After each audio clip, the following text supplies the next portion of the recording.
设计游戏，就是他有 bug 会被自己的子弹打死，所以我发射子弹什么就死掉了。对，好，然后被打到会有3-3，然后敌人就会一直追我，大概这样。你可以讲一下你怎么让敌人追？好，敌人追我是用2个 script 找下来的。这个可以是写让敌人会面向我的，主要是这边这些，就这边这个，它会记录我自己跟敌人的位置距离的向量，然后这个 normalize 它会把那个向量的长度变成单位，就是变成所以它的 x y 就变成0.几0.几，然后它们的距离就会变成0。然后这个 Liangol 这个函数就是 arctangent， 就是 tangent 的反三角函数。然后它把 x 跟 y 距离带进去的话，它就会出来一个角度。然后这个就是 red to degree， 就是把弧度变成角度，然后反正算一算就会算出它要转几度才会面向那个玩家。然后你再把那个转几度，把它用这个写出来以后，再让敌人的旋转角度慢慢转到这个 rotate to y 就是从几度转到几度，这是起点，就是终点，然后这是旋转速度，然后就这样慢慢转过来，转到面向玩家这样。然后它面向玩家再用这个是它会往前进，这个 script 会让它往前进。然后前进的方法就是这个这是移动的向量，然后这是旋转的向量。它只要相乘的话，它就会照着那个角度，然后朝它要走的向量移动，就是这样。然后这2个放到敌人身上的话，它就会朝着玩家跑，对，然后子弹判定，子弹判定是用这个 trigger on trigger enter， 这个是它内建的函数，就是 trigger 就是触发嘛，然后 trigger 它在这个碰撞器里面这个 is trigger， 把它打过后，它就可以在 on trigger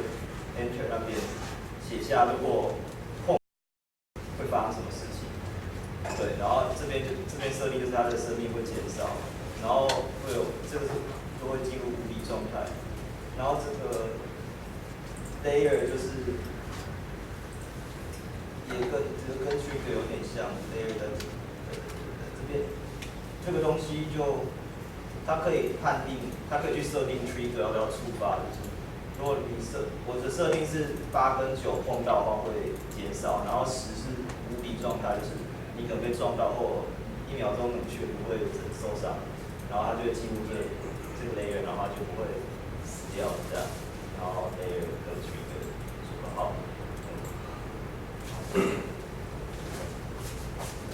好，谢谢。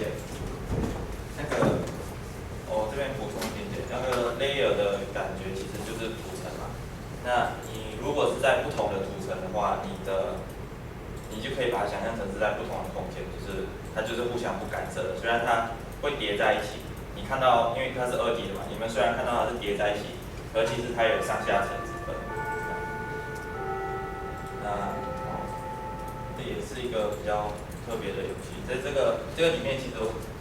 有一个功能我完全没有用过，可是有同学用，所以我觉得很厉害。对。开始在了。到了。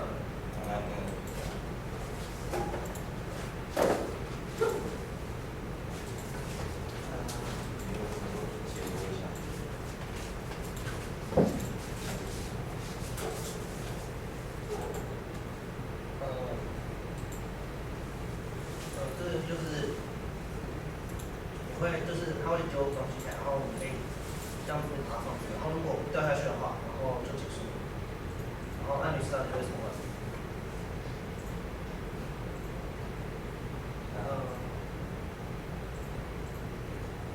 然后我有在这里面有几张图片，然后就是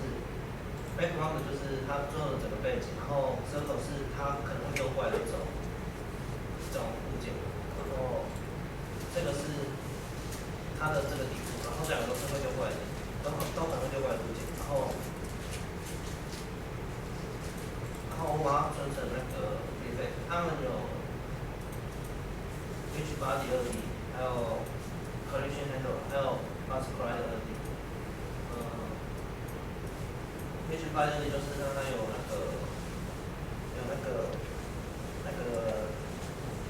物理的效果，然后 mask collider 二题就是说它是可以撞到。然后 collision handle 是。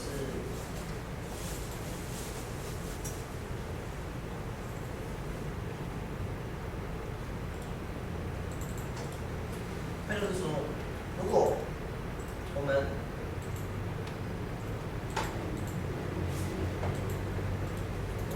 的这个越堆越高的话，那最后可能会超出啊，为什么这个你刚刚说的，就是说如果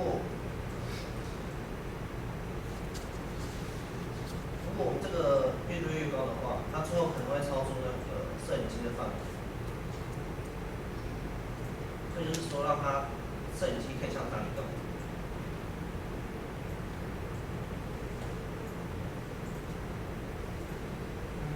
那就是说，如果你这个东西它撞到的话，如果它的 y 的这个值比摄影机的 y 值要大的话，那摄影机就把它的 y 移的跟那个一样，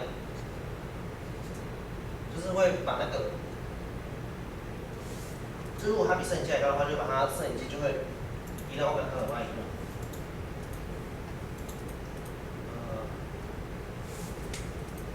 可以说点拉的那个，就是可以点然后就拉那部分放。还有那个，就是说我可以拉动它是因为什么？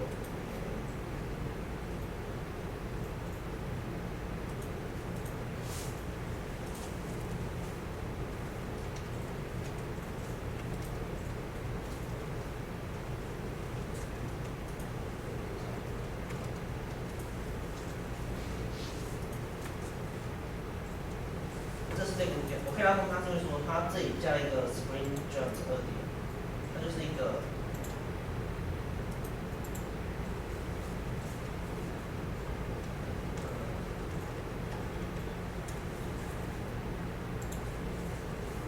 spring joint 就是一个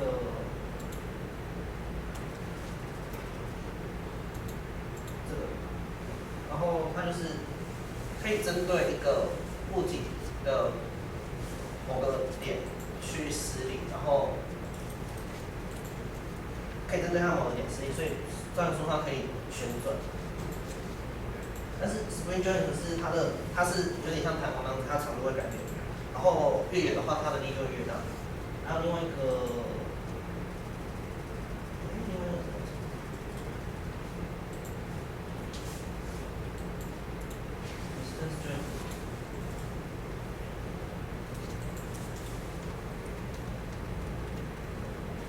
这个就是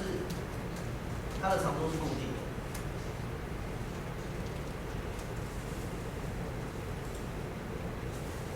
就是它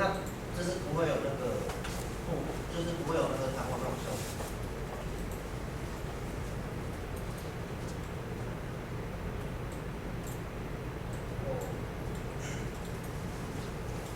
我是在这个 script 这个 get object 里面给它一个 mouse manager。这个 mouse manager 就是说，我在里面有一个这里面就有一个相关的 Spring Joint， 然后如果说我的滑鼠点到它的话，那它就会 Spring Joint 就有2个点，就是会设在说，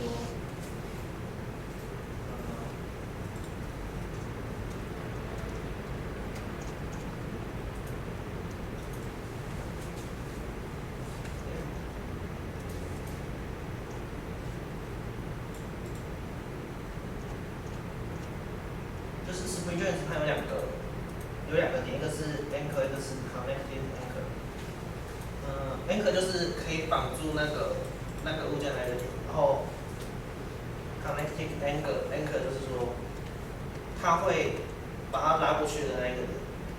所以就是说，我点下去之后，它会在那个点到那个点上面放一个 anchor， 然后在我滑鼠的地方放一个 connecting anchor。这样的话，它这个物件就会，我的滑鼠移动到哪里，它就会那个跟到哪里。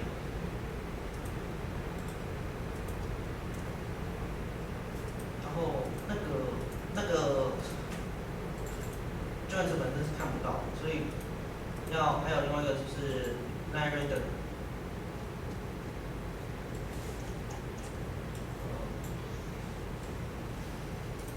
就是这个 joint line， 它其实是一个 line render。然后就是说，如果我点到它的话，我就把它设成 enable， 就是它就变成 enable， 然后你就可以看到这条线。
就是说，如果它这个东西它是 collider， 就是我点到那个东西的 vision body 的，如果它不是 node 的话，那就是把这个 JLine 的 enable 设为true， 然后这个 base update 它会，如果 create object 任务的话，它就会设 JLine 的2个点，一个就是我点到那个点，另外就是我滑鼠的位置。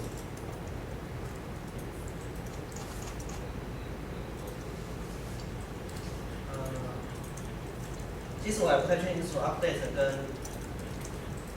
fix update 的差别，其实我还不太确定。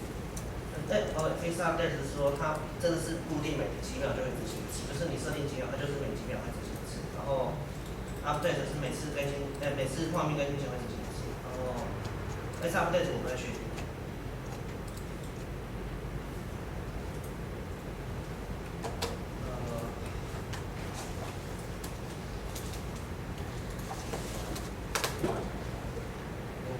还有就是说，如果说东西掉出去的话，它就会显示 payload 的原因是因为这里有一个那个 collider， 这是一个它有 collider， 然后我只要这个东西它碰到外面，它就会 payload， 就是说它这个 collider 是一个 trigger。然后只要如果的话，我就给它设变，就让它显示变动。然后我用的 GUI 是 Unity 本身的 GUI，但是我觉得这个方法有点奇怪。啊？你用网 GUI，但是 UGUI。这 GUI，这个 GUI 其实有点奇怪，就是说，其实我也不太会做，但是我是把它放在哪里？我找一下。然后我把它放在非常下面的地方，然后让你看不到。然后如果说你碰到它的话，我就把它的位置设成你看得到的地方。我不确定这个方法对不对。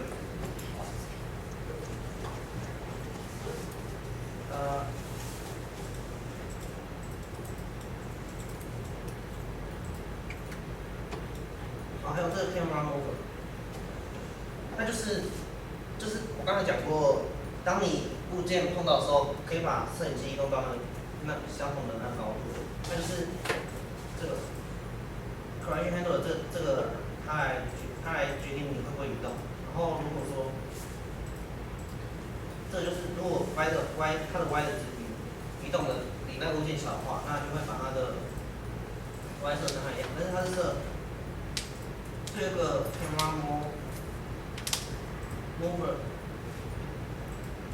它就会把它的 target Y 设的跟这个一样，然后 camera mover 它是说每次固定时间的 update 的时候，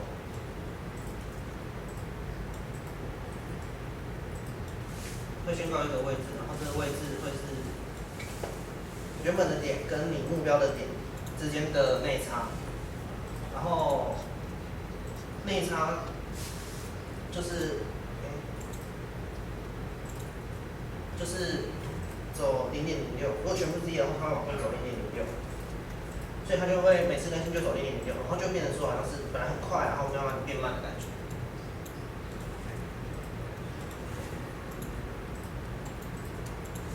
然后所以说position 等于 pos 这个是说把这个算完的值把 camera 的值设成跟这个值一样。可是目前有个问题就是说，如果我在这边，然后一个东西碰到它的话，它就会突然上升，就算我没有叠到那么高，它一样会上升。这是这个的问题。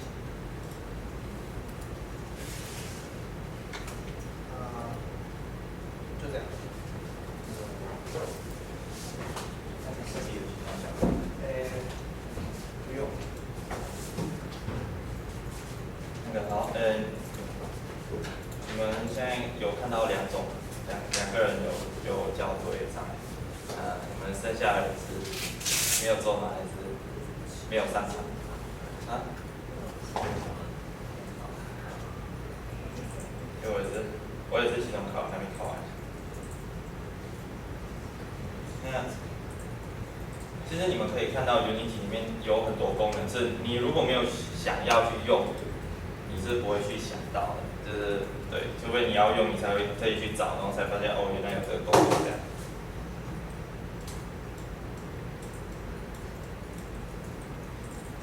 那我们先开一个新的专案。今天我们来讲 GUI。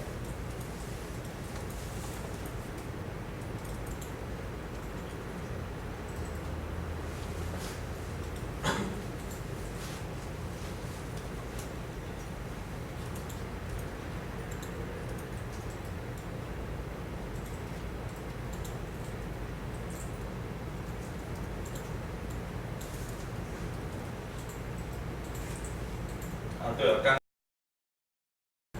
刚陈学有讲到他不知道 Unity 的 UGI 的 Canvas 怎么用啊，其实它很难用，对，因为它没有一个很明确的框这样子来跟你讲，因为它是为了让你可以不用在 Canvas 内看得到，也可以就是不用在 Canvas 内它也可以 render， 然后就是可以在3D 空间 render 这样，所以它中间的转换其实然后特地去学，而且它每一个版本它都在改，就是会有一些不一样，因为 UGI 就是其实还没有完善，就还在做这样子。那这也是为什么我们要用 NGUI。那个你们有知道 MobCon 这个活动吗？在上礼拜上礼拜，10月31号跟1月1号2天，在高雄国际会议厅，有人知道这个活动吗？行动装置年会的，好，那个它上面也是有一个团队，你们有听过 KKBOX 吗？一个做音乐 APP 的公司 KKBOX， 那他们有做一款游戏，那他们也是用Unity做的，我忘了那个游戏叫什么名，不过他们就有在那个研讨会上就是有分享他们的经验这样。然后就有说为什么他们会去用 NGI， 他们其实有想过就是不用 NGI， 然后结果他们就把 NGI 拿掉之后，就花了2个礼拜在那边用 UGUI， 结果他们发现到就是他们其实是用 UGUI 重新写了一套 NGI 出来，所以他们就立马放弃，然后就回来这样子。那刚你们应该都载好了吧？那个 NGI 的这个 zip 档，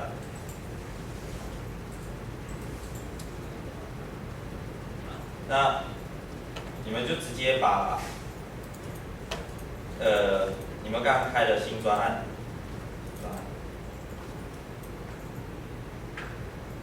然后直接把这些东西直接拉进来加缩。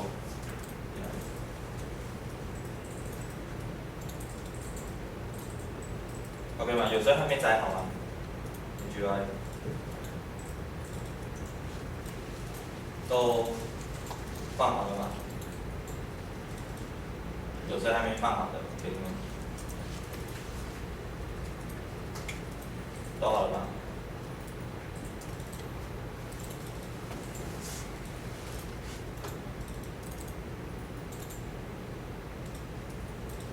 那我继续。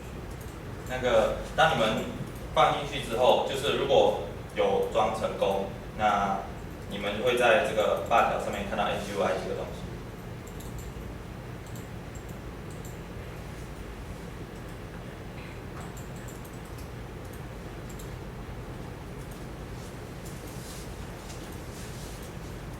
那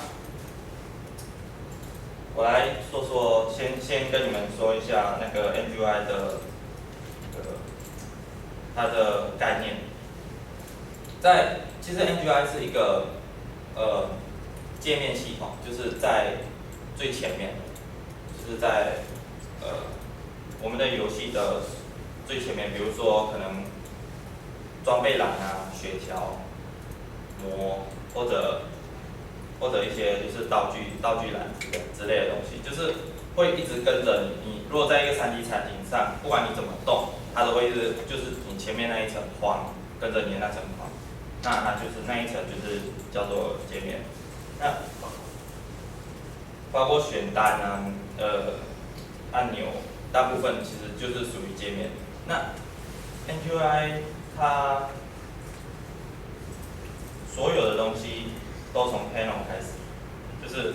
我们所有的东西都要先 create 一个 panel。panel 这个东西就是跟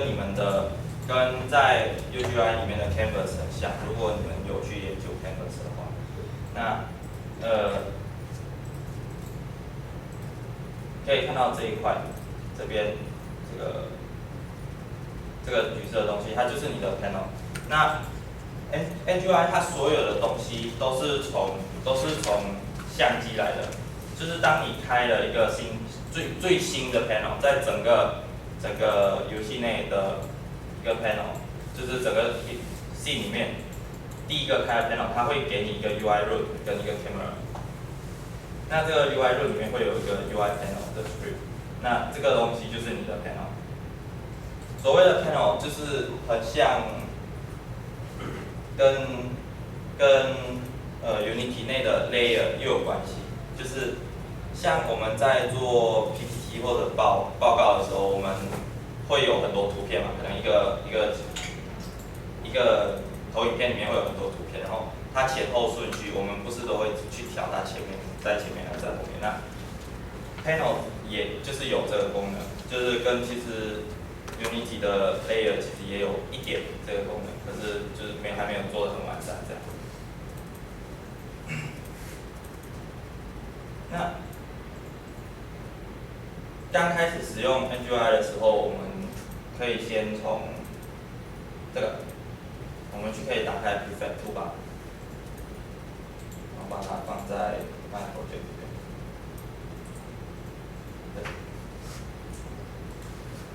那这个 Prefab Toolbar 其实就是我们之前学过的 Prefab， 就是它就是做好了很多不同的 Prefab， 然后你可以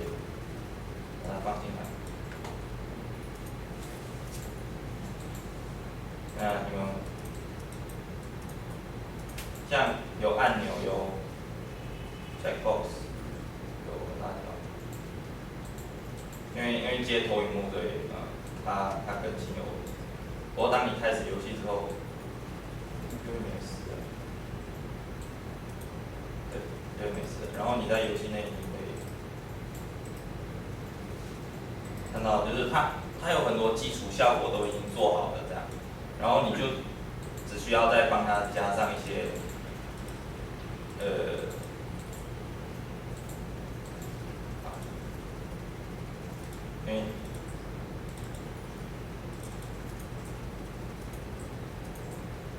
因为接投影幕的关系，它荧幕更新会很有问题。对，你可以看到它不更新。不过那个你们试的话，应该不会试到这个问题。那 NGI 里面所有的东西，基本上就是从3个东西组合而成的，就是 sprite、label 跟 texture。那 sprite 这个东西就是图片，你可以把它想象成图片。可是通常 sprite 是属于小张的图片，这个为什么我之后再讲。然后 label 就是字，那还有 texture 就是比较大张的图片。那还有一点 texture 是属于不常更新的图片。那 NGI 里面它所有的不是所有对，它所有的东西都是由那3个物件组成。那3个物件又会继承一个东西，先把这些拿掉。那3个东西又会继承一个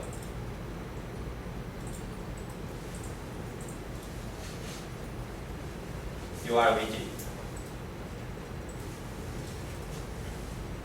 你们可以把 widget 就是想象成控制它的大小、控制它的深度的一个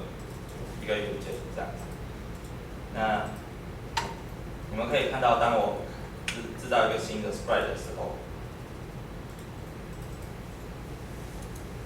那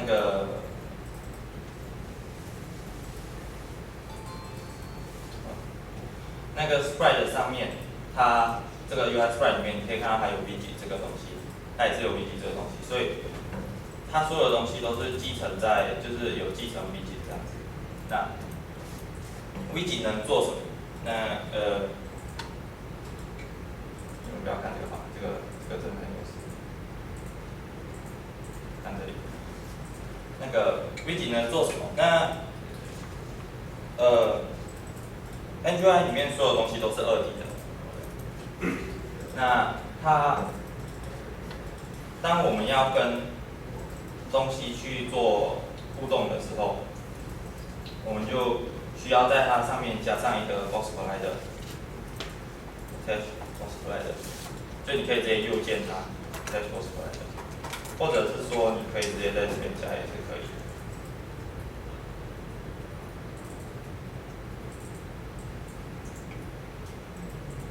那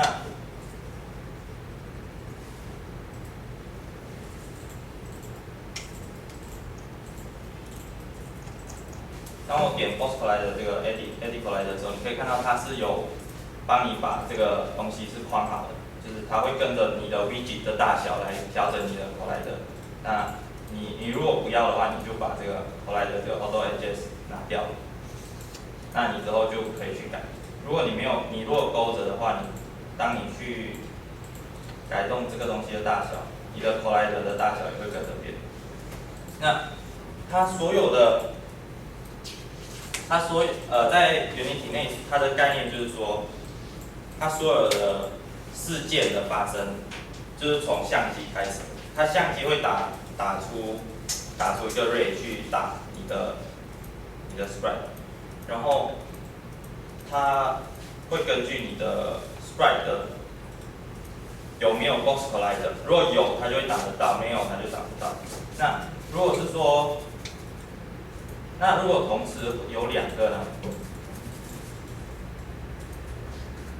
如果同时有两个 sprite， 我把这个换成那它就会随机打中一个。如果它是在同一个图层上，你们可以看到 widget 上面有 depth 这个东西 ，depth 就是深度。当你把它调得越大，那它的优先权越高。那 camera， 你可以看到我们在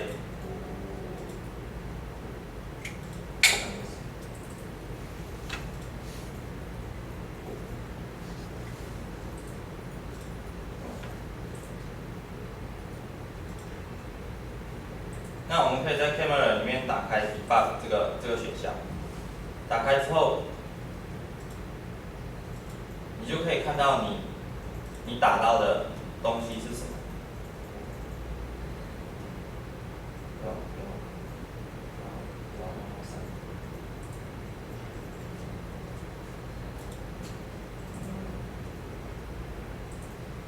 等我一下，我解决一下这个问题，不然的话教不下去。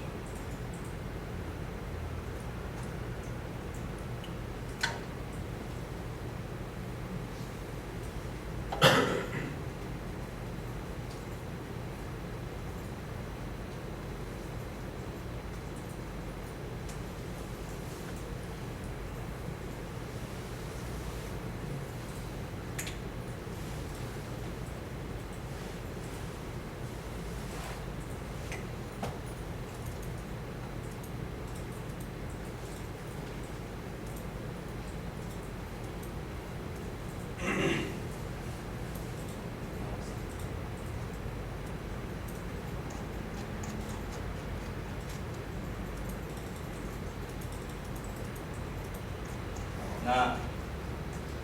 如果你们对，有点问题。不过如果你们在做的时候，你们将你们的滑鼠移动过这两个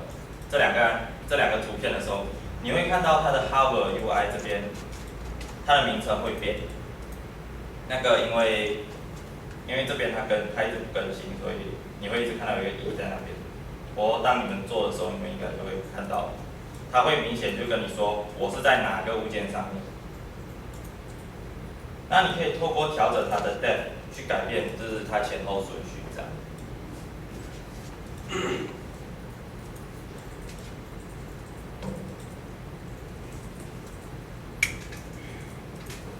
那个你们可以先试一下，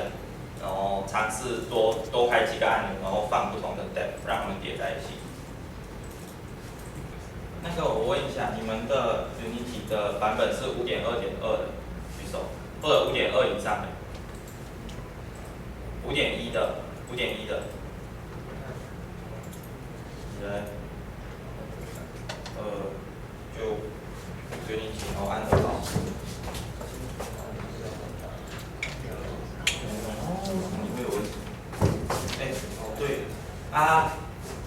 果是5.2.1的，麻烦你们去降级或者去升级，因为它有效能问题。对，其他的都还好。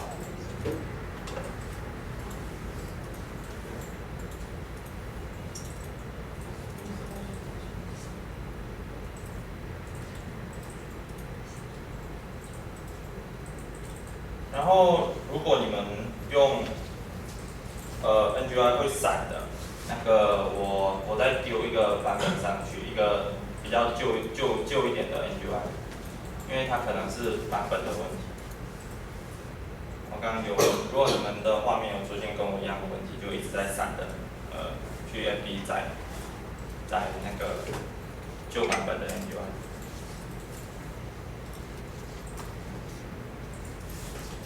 好，那个我们继续好了。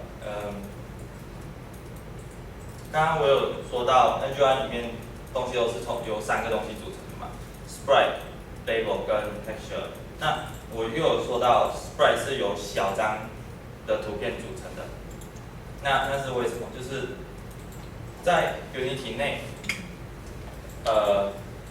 它所有的东西，就是你2D 的东西，其实它是一层一层画上去的。就是它会把最后面那一层东西画出来，然后再把前面那一层画出来，然后就是画很多层东西。那如果说我们有很多张小张的图片，比如说我们在玩就射子弹的时候，我们射一堆子弹出去，那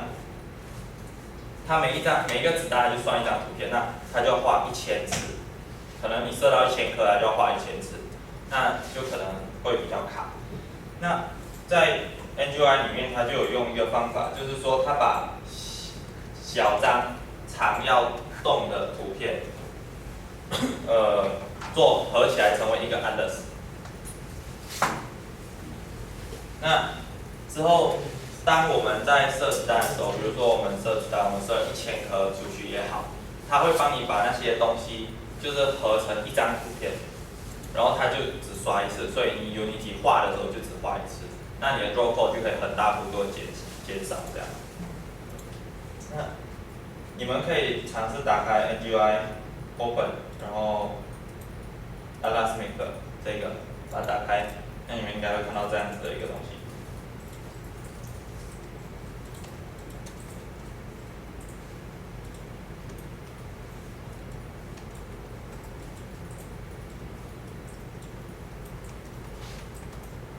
那当你们双击这个上面这个 Wooden Atlas， 这是它的范例里面给你们的一个 Atlas，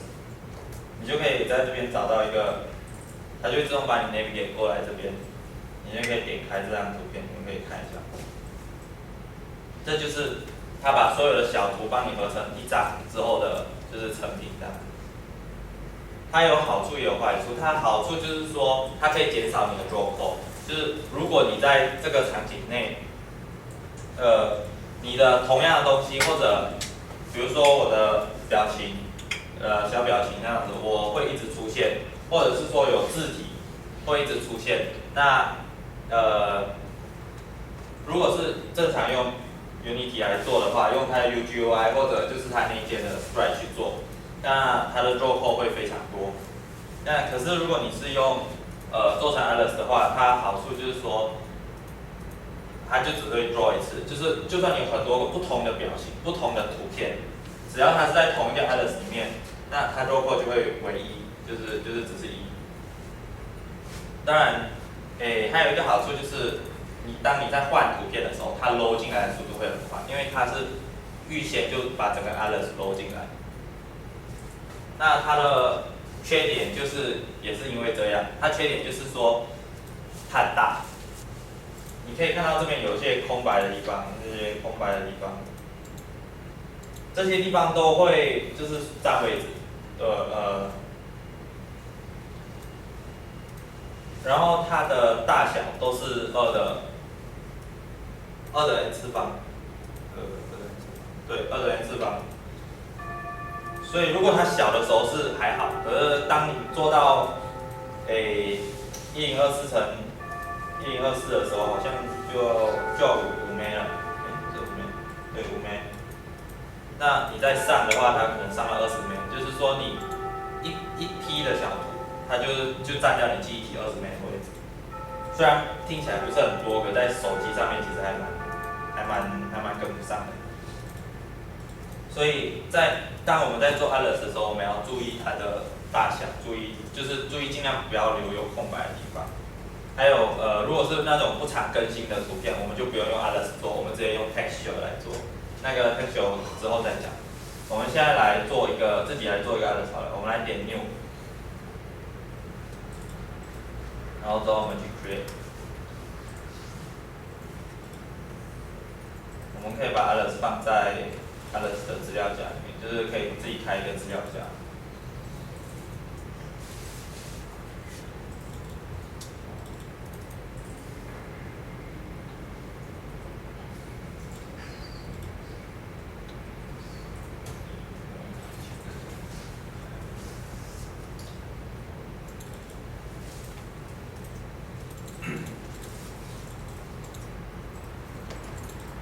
然后我们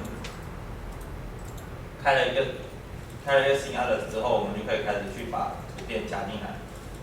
像我这边的话，我就可以把不同的照片，我选了之后，我就可以把它 add 进来。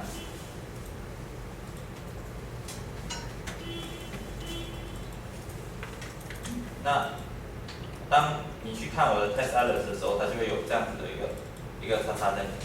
就是你们就可以自己找自己的图片，多找几张，就把它加进去这样。那最后呈现出来的东西大概会长这个样子。然后你们可以看到它是一个 prefab 啦，所以对它其实就是先把所有的图片 load 好放在旁边，然后之后用切割的方法把它切出来，然后做成一张图，然后再把它画出来这样子。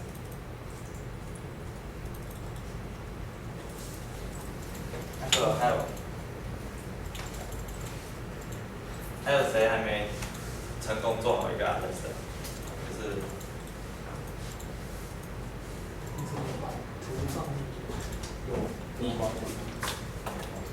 好，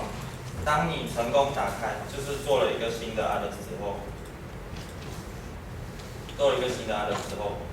你确定你这边是选定那一个 Atlas 啊？如果没有选定，你就在这边选，Show All，然后就选择你刚刚做出来的，好像这个，那你之后就可以在你的这边，就是你自己电脑要先放图片进 Unity 里面。那像我这边就有放进来这边，比如说我要加这几张进去，我就选起来，然后它这边就会出现那几张照片的名字这样，然后给它 add， 就跑进来。那我来继续好了。现在你们的 scene 里面应该是会有一些东西啦，那你们先把它全部删掉。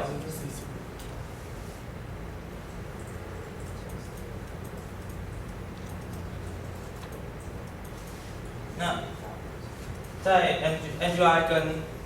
UGI 的 Canvas 的差别就是说，你这边你很明显看到你造出来的东西是什么，它就是这个 camera 的部分，你可以看到这就是你的框。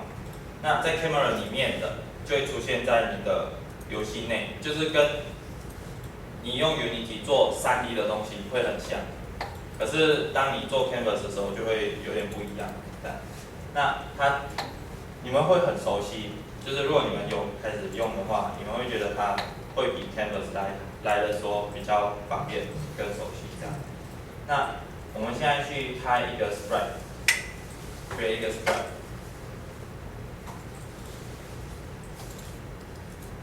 然后刚刚我们是做了一个 Atlas 嘛，那你可以用任何一个 Atlas， 不过那像我刚做了 testing， 我可以选 testing 之后，然后我可以在这边里面换它的图片。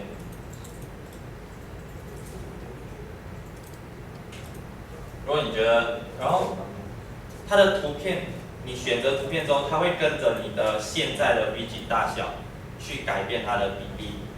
那如果你是说要把它还原到你图片原本的大小跟比例的话，你就点一下 Snap， 它就会帮你就自动调整回来这样。对。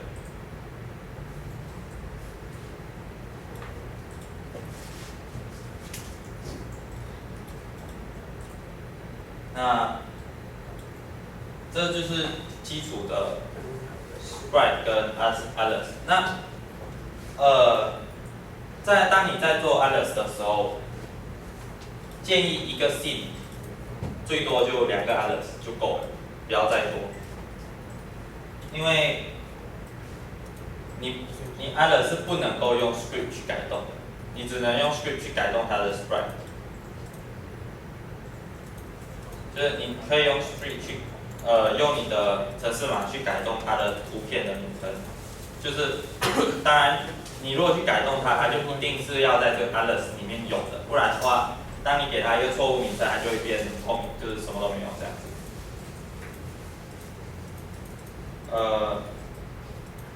所以在一个 scene 里面，最好就只有1到2个 Atlas， 然后是很明显的就是分类好这样子。那我们现在回到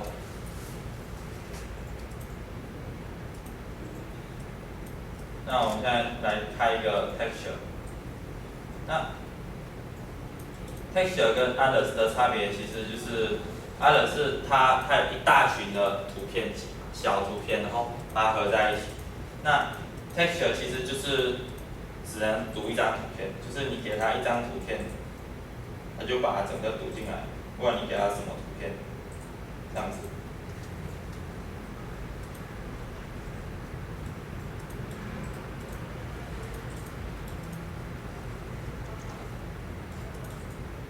那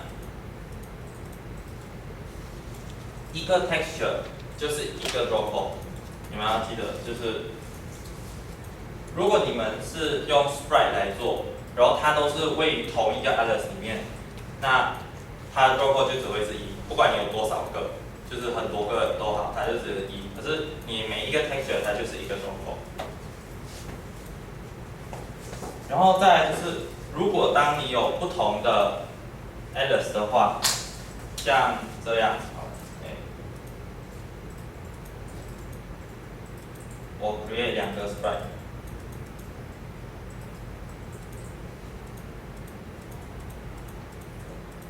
一个叫1，一个叫2。那我的1是 Wooden Atlas 里面的 A 好了，然后我的2是 Testing 里面的这个接口。那我的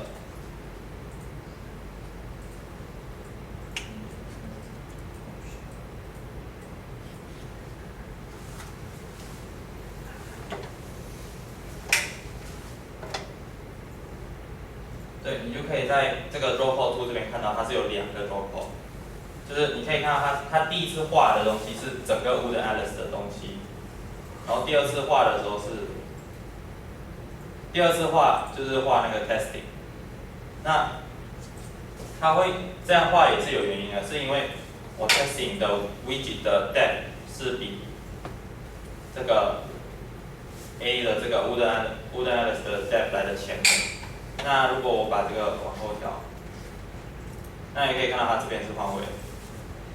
它这边其实就是说它画的顺序，就是它先画什么到画什么到画什么这样。那比如说我这边复制好几个，然后看一下，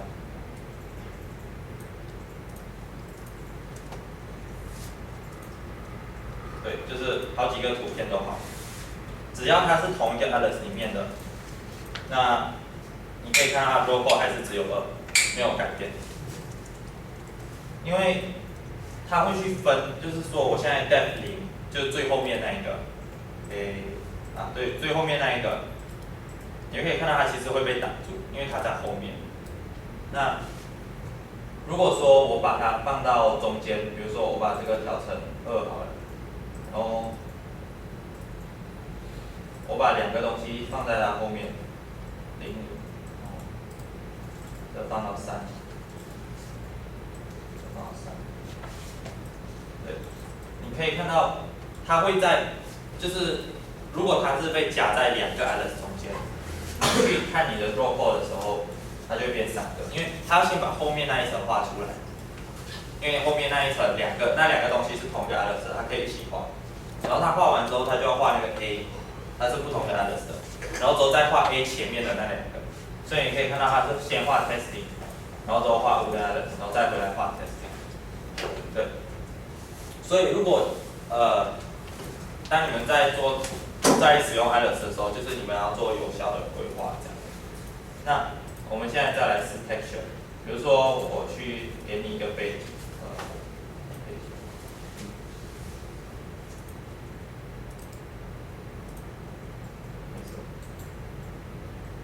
你可以看到它立刻就加了一个 row code。如果我复制贴上好几个的话，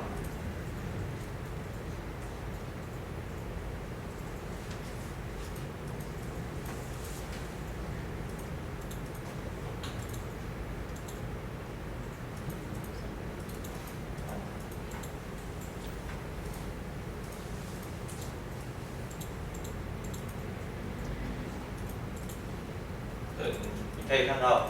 它 row code 就瞬间多了很多。然后它在画不同的东西，可是它都是 texture， 所以 texture 通常会用在背景或者就是一些框啊那些背景，大概那些地方。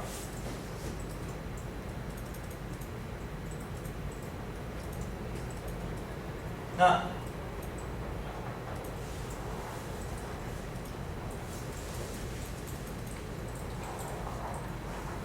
在 NGI 里面，所有的东西都可以透过这个 depth 去调整它的前后顺序，所以它其实很直观。但是它虽然 depth 这个功能就是这个设计很好，可是它其实 NGI 的缺点也在这个 depth 上面，就是你没有办法很好的管理所有的东西，所有的 depth， 就是你需要一个一个自己手动去改，或者是说用程式码去改。那你才可以做到就是可能很好的变化这样子，因为它其实是这个插件，它是一个插件嘛，它不支援，就是 Unity 本身是不支援它的，而是它去支援 Unity， 所以它有很多 Unity 的内部功能其实是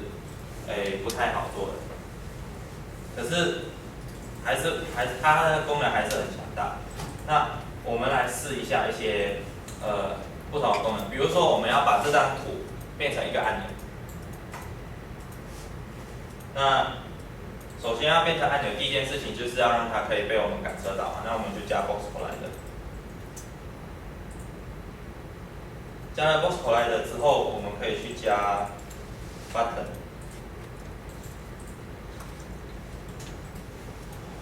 大家可以看到它有 UI button 这个 script。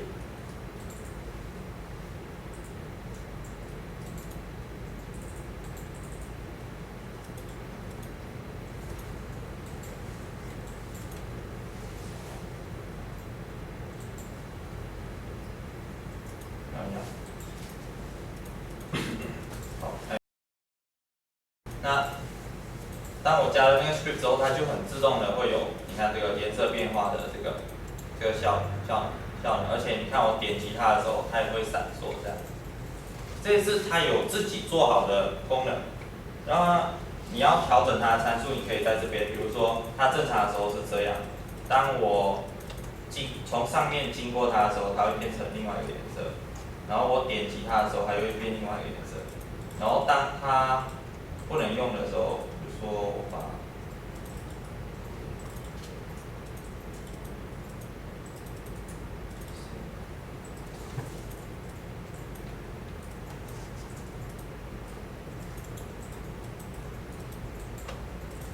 当它不能用的时候，它又是另外一个颜色这样。然后它还会有一些配合其他的东西，比如说像这个 drag over，就是当我有拉动东西经过它的时候，它就会触发，可能点击一下这样子。那这些都是就是它有做好的功能，当然你也可以自己去调。那我现在来教你们，就是不用这个 UI button 这个功能去做一个 UI button 出来，因为它 UI button 它虽然是说有很多预设好的值，那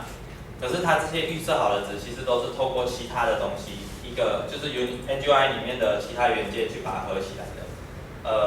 当我们要做自己想要的效果的时候，往往不会直接用它的 UI button。那我们就先来说 twin 这个东西。好，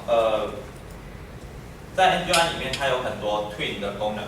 像 twin alpha、twin color、twin field of view、hide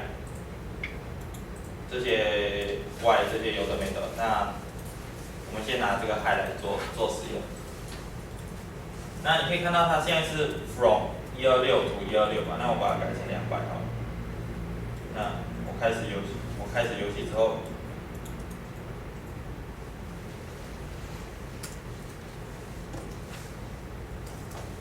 因为电脑太大，我给它一个 delay。那你可以看到它是慢慢去变深的。再看一次，对，它会从126升到200，你可以看到它自己的 high 也变成200了，这样。那如果你不要它立刻执行，你就可以把它先关掉。那它还有一些就是设定你可以去换，比如说屏框这样子，它就会来回跳。那当我们做一个按钮的时候，这些 twin 的功能就会变得很好用。比如说，我们打开一个叫 Event Trigger 的东西。这个 Event Trigger 就是说，你做任何动作，它就会去呼叫你给它的一个参数，这样子。像我用 on hover over 跟 on hover out 好了，那我就给它自己做参考，放进来。然后当我经过它的时候，我就让它 twin high play forward。我离开它的时候，我就 play reverse。那就是当我经过它的时候，它就会跑上去。对，你们就可以看到有这些功能在上面，而且它这个 event trigger 就是你们之后会很常用，因为包括它，你看，当你要点击的时候，就有 click 这个东西在上面，或者有 double click， 就是其实我们刚开的那个 UI button 的那个 script， 其实就是包含这个 click， 然后 twin color、twin alpha， 就是大概就是在改它的颜色，改它的透明度，然后再加一个就是我点击它的时候会发生什么事。那我现在开一个简单的 script。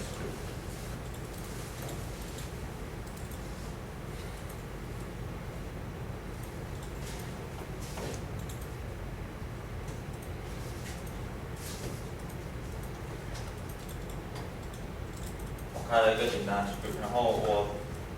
弄一个 function 叫 click。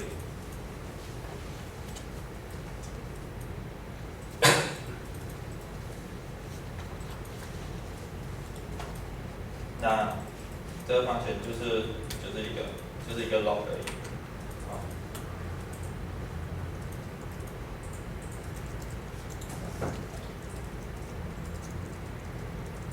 好，那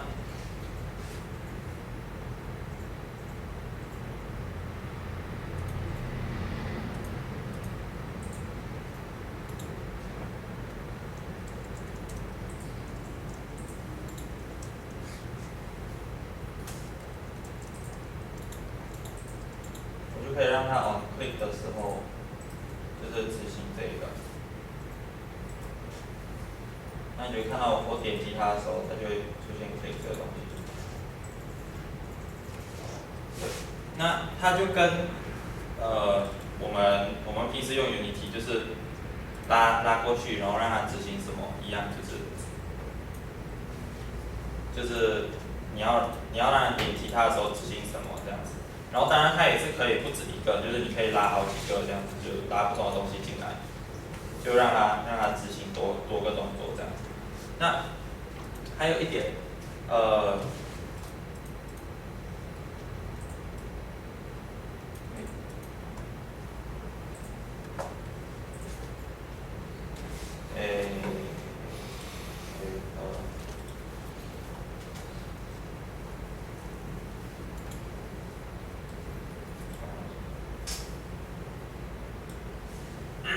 对，还有一点就是，它跟UGI 的 button 会有一点点不太一样。像我们在 UGI button 的话，我们可以直接给它一个 argument，就可以直接给它一个参数。像我直接开一个，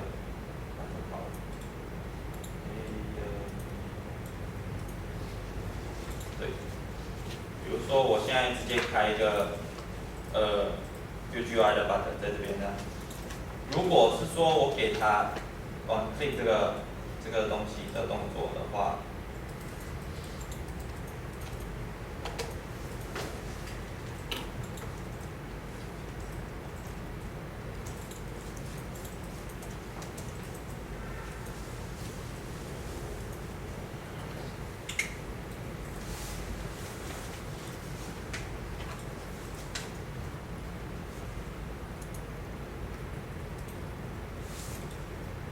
这样，就是说如果我 click 这个function，我要给它一个参数，那在 UGI 的时候，你是可以直接把参数打在这边的。可是，在 NGUI 里面，它就有这个缺点，你是做不到这件事情的，就是你不能直接用打的，在这边看。可是它还是可以吃参数，只是它那个参数需要是一个物件，比如说我把物件给它，然后我就跟它说我要物件的名字这样。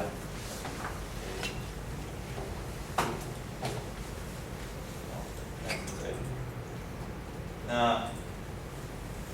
当我点击它之后，你会看到它的名字出现2，这样。可是像 UGI 我就可以直接点，然后它就可以直接吃我的参数，我给它什么它就吃什么。那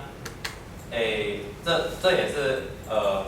NGUI 的一个缺点啊，就是对一个小缺点，你们稍微留意一下，就是当你们做按钮的动作的时候，尽量不要让它吃参数，就算吃参数也吃 script 里面自带的参数，不要去吃外部给它的东西，这样子。因为不然的话，你们给参数的时候会给得很痛苦，你们不知道怎么给它。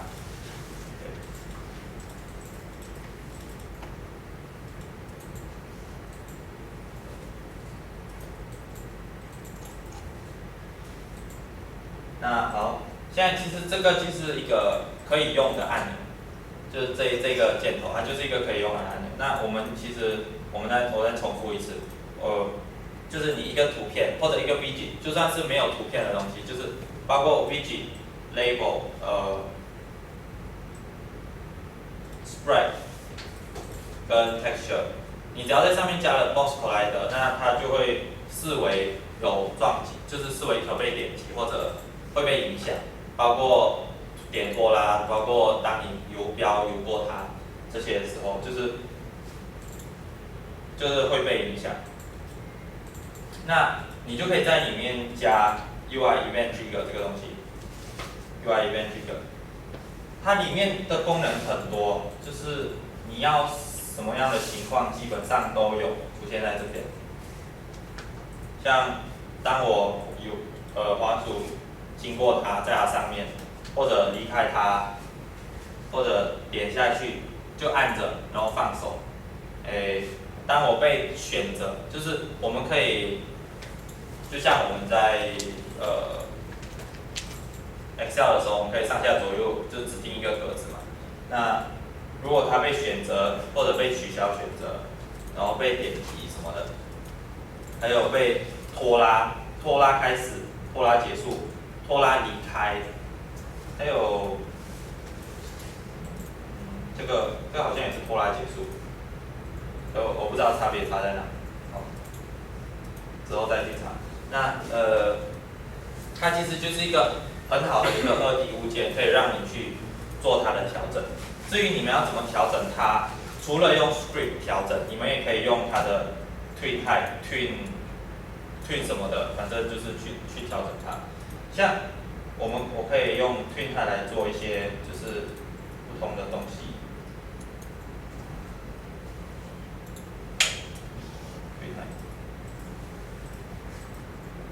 好，那我现在这个东西，当我开始执行的时候，它其实就是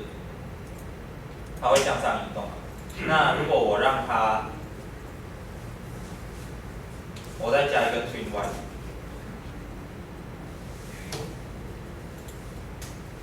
改变它的，一个是改变高度嘛，一个是改变宽度。那我就 from 那在每一个 tween 的这个动作里面，它都会有一个 on finish。你可以看到我 tween type 这边，它有一个 on finish 在下面。我的 tween y 这边也是有一个 on finish 在下面。就是当你 tween 东西，就是让它改变嘛。如果它改变之后，它需要一段时间去改变。那当它改变结束，就改变好了之后，它会触发一个 event。就是 on finish 的 event， 像这边我就让 tween type 结束的时候触发一个 tween y 的 event， 让它 play forward 这样。那你就会看到，当它向上移动，移动完了之后，它就会就是改变高度，改变完之后它就改变宽度，因为它的对，我就在 tween type 这边加了它 on finish 这个动作。所以你看到它先改变高度，然后改变宽度这样。所以当我们做一些在做改变物体位置、改变物体大小、改变物体就是其他的东西。那比如说拿一个例子来说，就是说我们这个按钮，当我们点击之后，可能这个按钮我们点击之后，让它1秒钟内不能再点击。那我们除了改变它颜色，我们也可以改变它的那个叫改变它的就是改变它的 box collider。那当我们把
然后这边做了2个function，就是一个是 enable 那个 box collider， 还有一个是 disable box collider。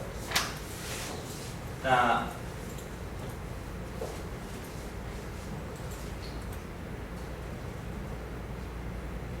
好，我让它在点击的时候，我就让它执行 disable 这个东西，然后我让它，我也让它执行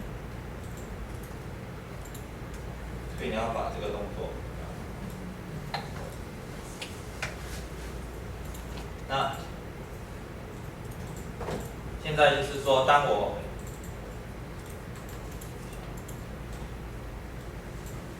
我点击它之后，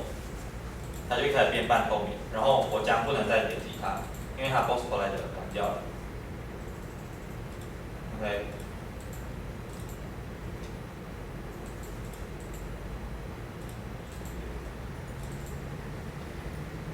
就是当我它只会跑出一个 clip， 然后当我再一直点，它也不会再跑。那我现在要做就是说，我再加一个东西在它的退鸟法后面，就是说，当它完成变半透明之后，让它可以再重新被点击这样子。那就是说，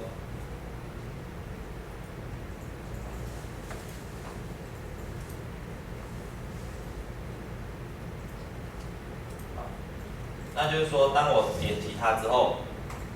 我一直点哦，就是它会有一段时间，就是它在跑的时候，我可以控制它不被点到，然后它好了之后又可以继续被点这样子。那用 onFinish 去控制你的元件是可以做到很好的效果出来，包括你的就是整个场景的控制这样。那你们可以试一下。自己做一个按钮，从 Sprite 去做，就是不要用 UI Pattern， 不要用它的 Prefab 这样子。好，那个大家应该都试成功了那个按钮。那我们现在来讲下一个东西。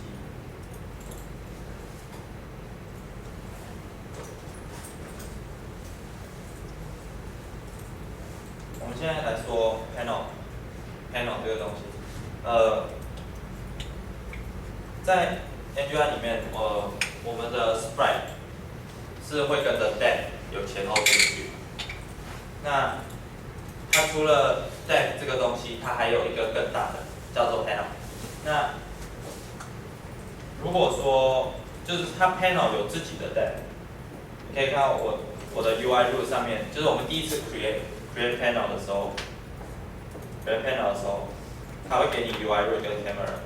那 UI root 上面其实就有一个 UI panel 这个 script 在上面，那它是0。那我刚刚你可以自己再多开一个 panel， 那它就是1。那 panel 的 depth 的优先度是大于 widget 上面的 depth， 就是说，如果说我在这个 panel 0上面 create 一个 sprite，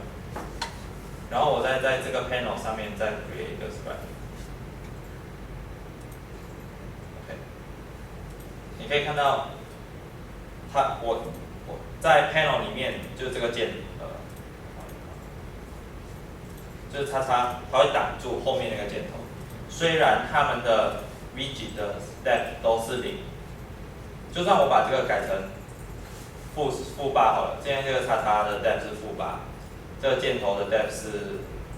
0，这样子。那明显它是比它小的嘛，它应该在后面，可是它现在没有在它后面。是因为它有一个 panel，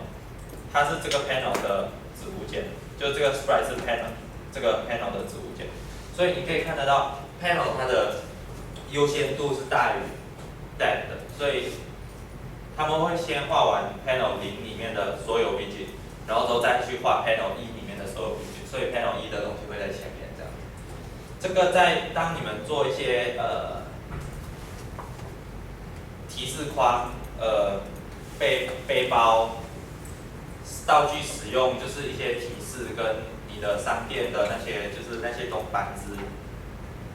对话框什么跳进来会很好用，就是它的东西永远会在你其他的东西前面。那如果你还要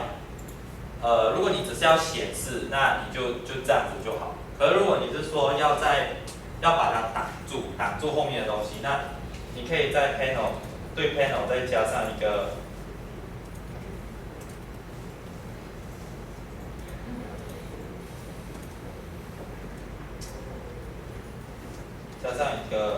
invisible widget 这样子，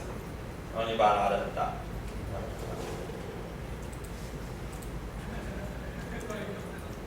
然后在它上面加一个 box collider，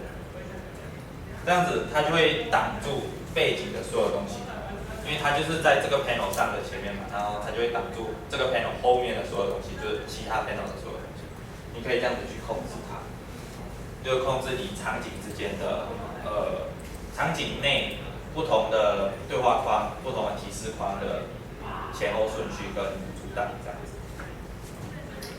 那刚刚你会看到我在拉 panel 的时候，其实你会很麻烦，你要自己去手动拉。那 Unity 里面的 widget， 它所有的 widget 就是包括texture， 包括 sprite， 包括 label， 它里面都会有这个 anchor 这个东西。那这个白纸在外面。那个 anchor 这个东西它有两种，一种是 Unify， 一种是 Advanced。那我们先说 Unify。那它的特点就是说，你可以让它指向一个东西，然后它跟那个东西的相对距离。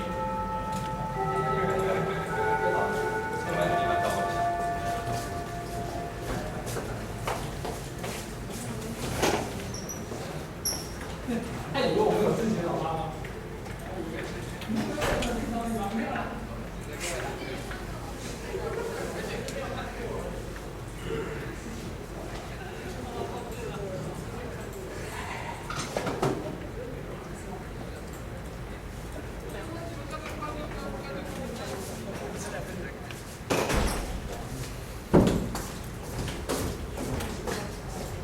好，刚刚讲到哪里？哦，对，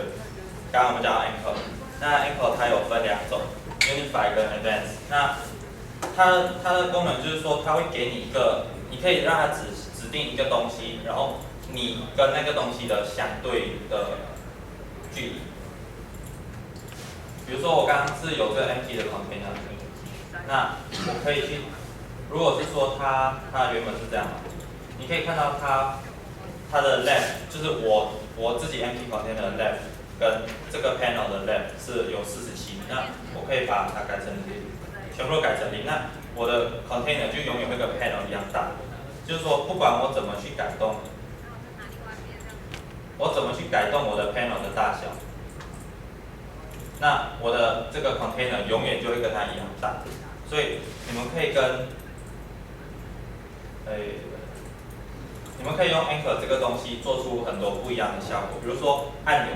我们要在一个按钮上面打字，那往往那个字就是如果我们用程式码去控制，它会变得太多，就太长，它会跑出来。那我们可以去调整那个 label 的大小，比如说这样，我 create 一个 sprite， 然后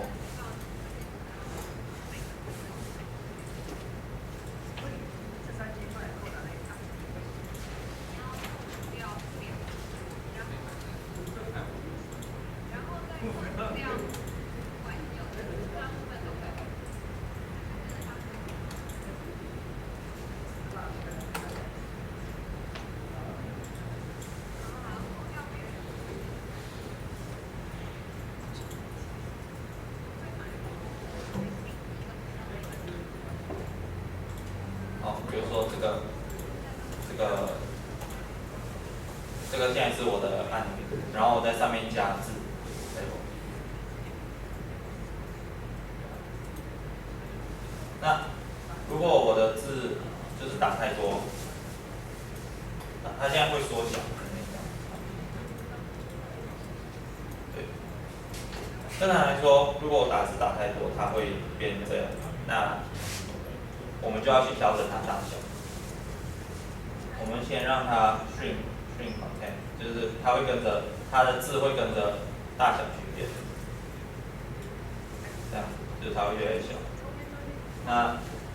再来就是我们让这个 label 的 anchor 就永远是对 sprite， 然后我可以让它的就这样。那当我的这个大小去改动的时候，它 label 的大小会跟着去改动，那它就会跟着它变。当然这是一种方法，就是你用外框的大小去限制它里面的字。那还有另外一种，你可以反过来，就是说我先把这个拿掉，我让 sprite 的大小跟着字的大小变。那我现在就可以在字这边放 set string。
好，那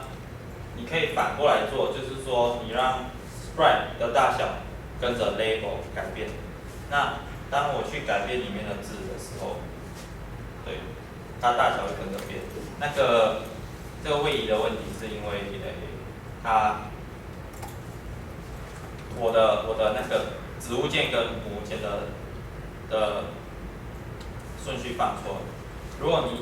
你如果要让它对着一个东西改变，那建议就是说你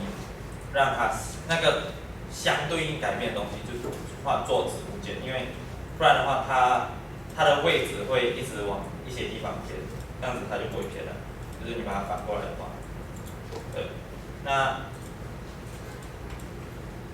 所以 anchor 这个东西你就可以做很好的就是物件的一些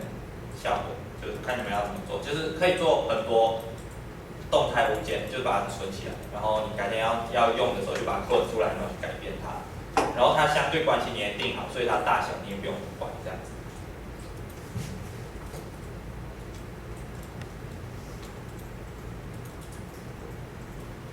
那你们可以试一下，尝试一下这个 anchor 的效果，就是做一个这样子的按钮，就是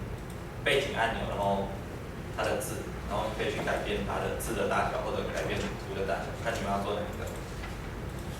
给你们5分钟好了，5分钟应该够。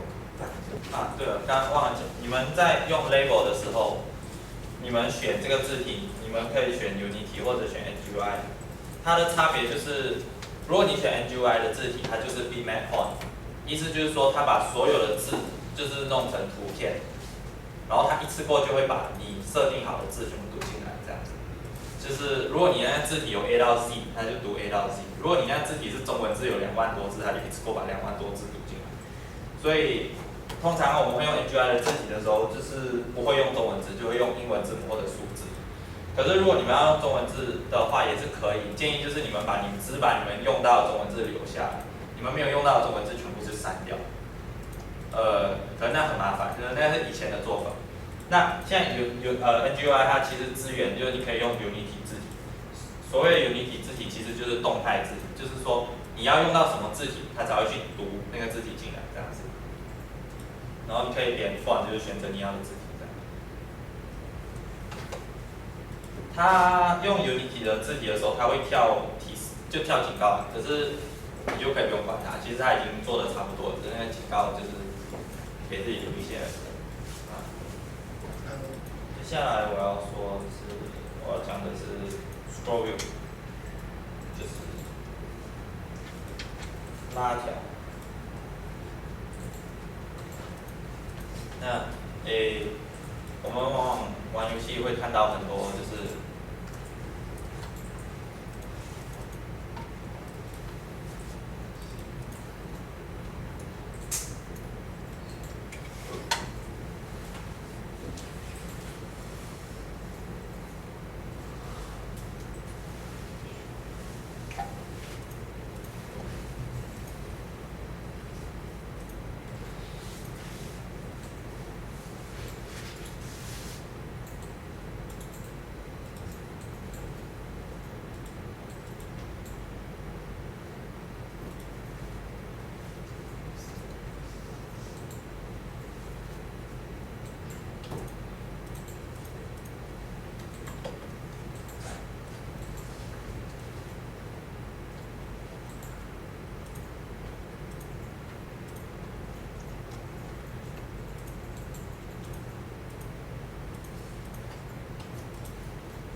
西的时候，往往就是会出现拉条嘛，可能道具背包就是上下拉的，或者一些选单它也是上下或者左右拉的那一种。那在 NGN 里面，它其实就是有一个功能叫做 Scroll View， 那你可以把它想象成就是一个拉条，然后你可以在 NGN 就是 Create 这边，它有个 Scroll View 在这边 Scroll View， 那它其实本身是一个 panel， 它自身是一个 panel， 然后你可以在 UI Scroll View 这边找到就是横向拉动还是直向拉动，或者是说就没有限制，你就可以上下左右就这样随便拉。就当你在可能我们做鸟瞰地图的时候，就可能会做上下左右就是随便拉这样。那我现在就在这个 Scroll View 下面就加一些图片。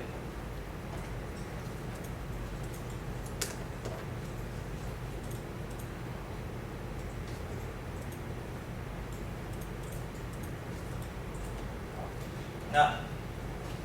你可以看到，在我的 Scene 场景里面，我就有很多个 sprite 在这个 Scroll View 下面，然后这个 Scroll View 它会自动把它的外面的东西切掉，是因为它的 Clipping 这边放了 Soft Clip， 就每个 panel 它都有这个选项，这个 Clipping 的选项。当你放 None 的时候，它就不会切掉它外面的东西。当然，如果你要切掉，它也有不同的切法，就是 Soft Clip， 就是它会自动到边缘的时候，它就会慢慢按下来，然后就切掉。然后你可以调整它的。那你可以调整它的这个 softness， 比如说我调100这样，你就可以看到它比较明显，到旁边就会按掉。那它还有其他的啦，其他的你们可以就是去自己玩一下，像我现在就不开了。然后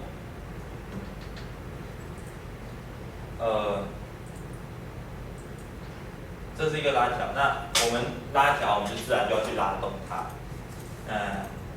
我们来放一个 scroll bar 放进来，然后在 scroll view 这边它有一个 scroll bar 这个东西，那我们可以直接把这个 scroll bar 放上来，那你可以看到它就是拖拉。这是简单的做法，就是直接用它现有的东西去做。当然，如果不要用 scroll bar 的话，我们也可以用其他的东西，比如说我们开一个 widget， 然后这个 widget 我们让 scroll view 指向，成为它子部件，然后 widget 的大小就是 scroll view 的大小。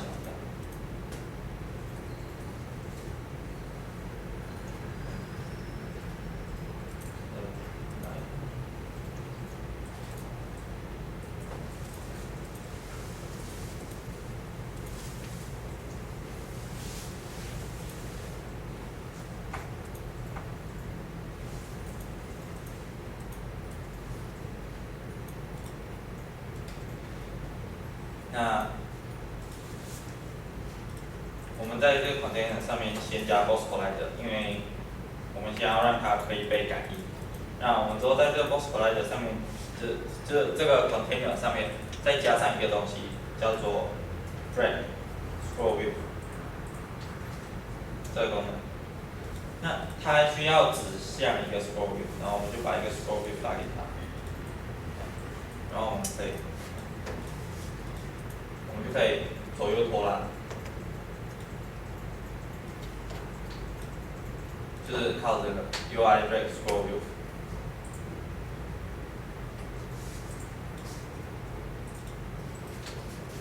那你们可以尝试一下，做一个这样子的 scroll view 出来，然后让它可以动。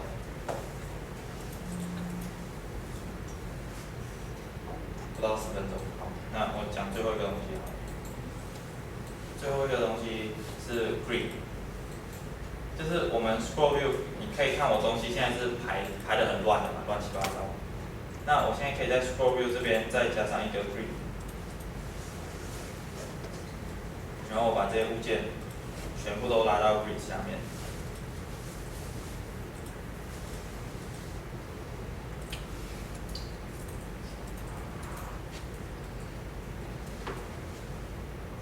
你可以看到它现在自动帮我把物件排好。对，那这个 Grid 这个东西其实它就是很简单，它是配合也，你只要把东西放到它下面，它的子物件它就会自动帮你把它排好。你可以排直的，可以排横的，也可以排一些就是，你如果透过多个 Grid， 你就可以排，就是横加直，就是你要横几个，然后直几个这样子。然后，它的做法就是说，你给它一个值，就是你每一个东西之间的宽度。比如说我给它200，它就会贴的比较密；我给它400，它就会分的比较宽。那当然你可以就是去调整它的这样子，就是看你要调整哪一种，反正它就会帮你排好。就是会在做背包还是什么的时候，就是选单会变得很方便。那它也会有就是它的东西是哪里开始，正中间吗？还是左边？还是右边这样子？那对，就是可以做很方便的选单。对，这个就是今天最后一个东西。你们。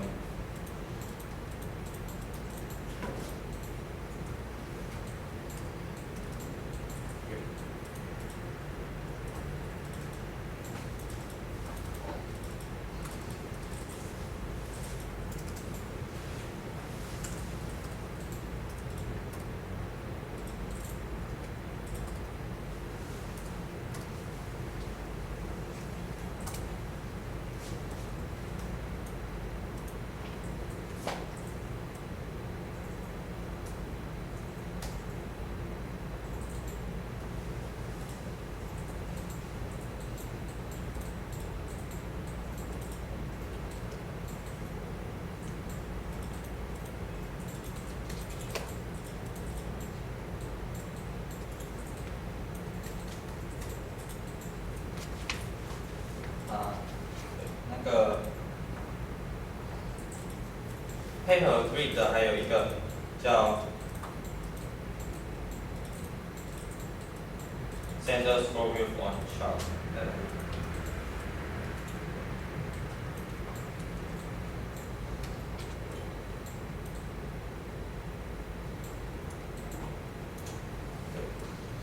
那它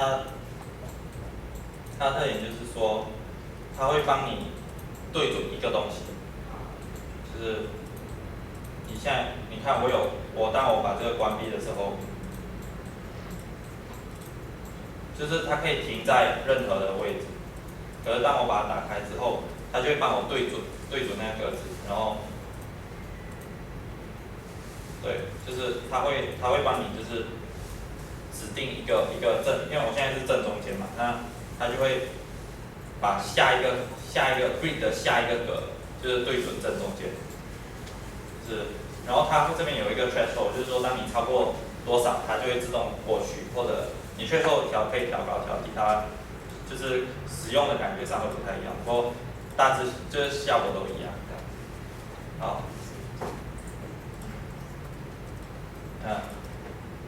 今天到这边吧，你们就最后试一下这2个 Grid 的功能。